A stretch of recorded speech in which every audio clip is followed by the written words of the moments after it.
Welcome everyone. Let's differentiate inverse trigonometric functions. We learned that if we want to differentiate an inverse function, we had a theorem formula. Let's use this for inverse function in the right intervals, of course. And let's figure out the derivative. Fx is equal to arc sine x, our first inverse trigonometric function. Let's write our theorem one more time. Is equal to 1 over f derivative x. So, y is equal to arc sine x. From here, x is equal to, why my pen? From here, x is equal to sine y, which this is, instead of writing it like this, let's switch these two. So now I want to differentiate this.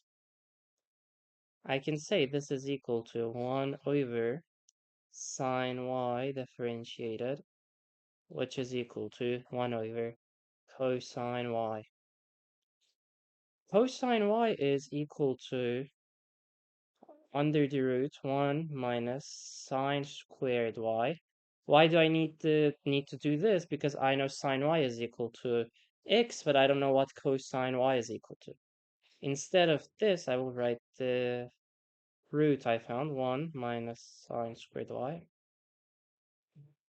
1 minus 1 over root 1 minus x squared.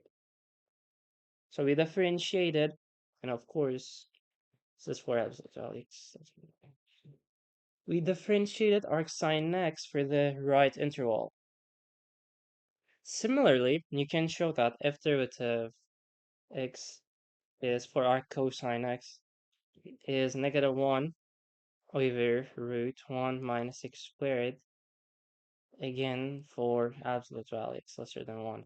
You can show it by doing the same things. Well, we will do the same things for the rest of the trigonometric, inverse trigonometrics, but all right.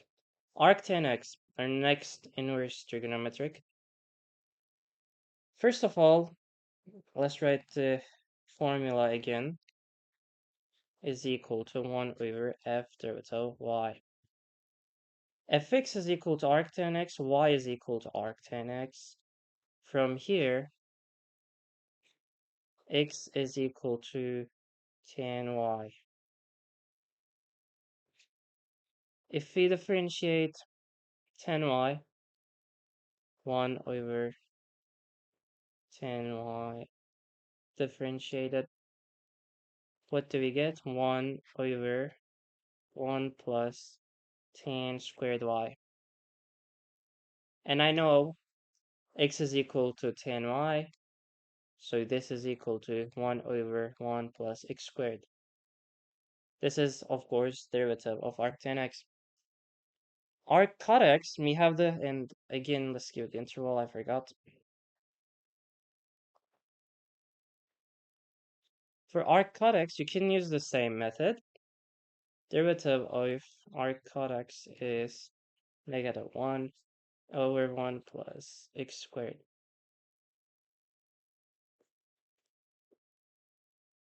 Fx is arc secant x.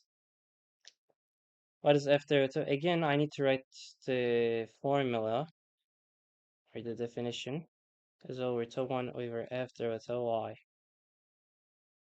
Y is equal to arc secant x. From here, x is equal to secant y. I need to differentiate secant y. We did this before. Derivative of secant y is equal to 10y multiplied with secant y, which gives us 1 over 10y multiplied with secant y. I found my first secant y, I mean my first x. This part is equal to 1. But what about 10y? Let's write 10y in a different form. 1 over sine y over cosine y multiplied with secant y. Cosine y is equal to this part is equal to secant y, so from here I get 1 over sine y multiplied with secant square y.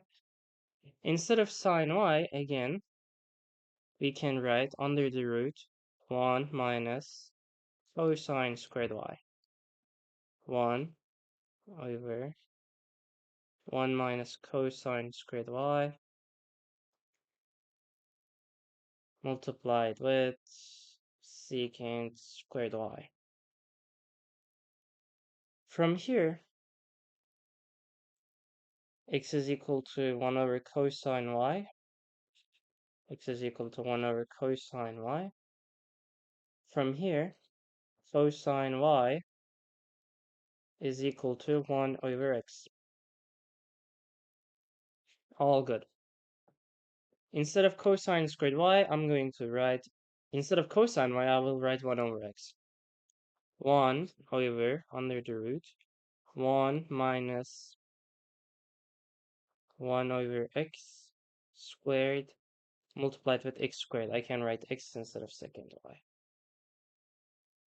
1 over 1 minus 1 over x squared minus 1 over x squared minus 1 over x squared multiplied with x squared. Let's continue here. It took some space, I know. Under the root x squared minus 1. This is over. I can take x squared out as absolute value of x.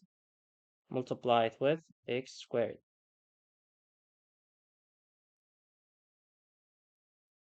And this gives me 1 over absolute value of x multiplied with x squared minus 1. Our last example, if x is equal to arc secant, we did the secant, cosecant x.